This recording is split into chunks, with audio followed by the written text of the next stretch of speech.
Don't'll try this at home. How performers turn stunts into movie magic. That headline rings true for the International Stunt School in Seattle, where a team of veterans has been training film and TV performers for 33 years to make the impossible look.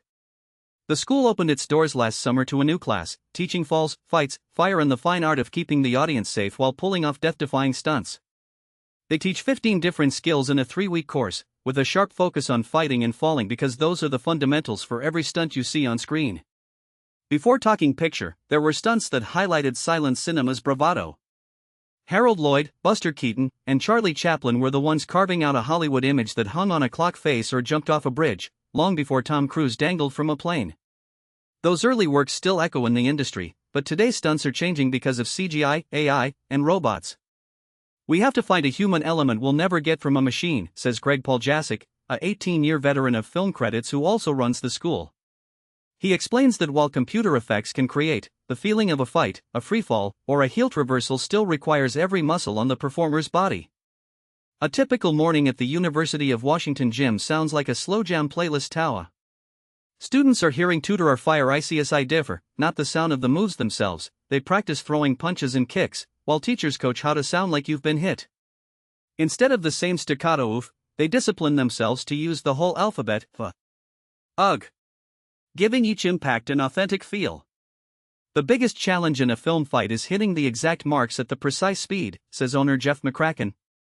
He stresses the grit required to know where your partner is, how fast you're traveling, and what camera angle you're on. Accuracy isn't just a professional courtesy, it's a safety protocol. If a performer doesn't land wrong, the scene could end with a real injury. Stunt master Chuck Johnson, with more than 20 years of experience, leads most of these workshops. He brings a martial arts foundation and a philosophical approach. He talks about the idea of swimming through movements, encouraging performers to be clear and beautiful in their motion so the audience never sees the strain. Students learn to take their rehearsed choreography, step into their film sets, and translate it into a polished final product. During the workout, each student is filmed so they can watch how the camera sees them. The aim is to understand that a fight in the real world is not the same as what the director wants the viewer to see. Alex Ecker, a former Marine now a student, talks about stiktro, how much control necessary for a single mark. He says, it's frustrating how precise you have to be, like a ballet dancer on a ledge. But when you manage it, the audience doesn't feel the danger, they just feel the action. When a class of 50 is ready to perform separate choreographed scenes, the school prepares them for Hollywood showstopper moments. They practice explosive falls that need to keep a hero looking unbroken, fake explosions that toss a character end over end, or flammable sequences where a performer escapes a burning building while staying safe. They also practice a roundhouse kick from a villain, ensuring every twist and goop feels real.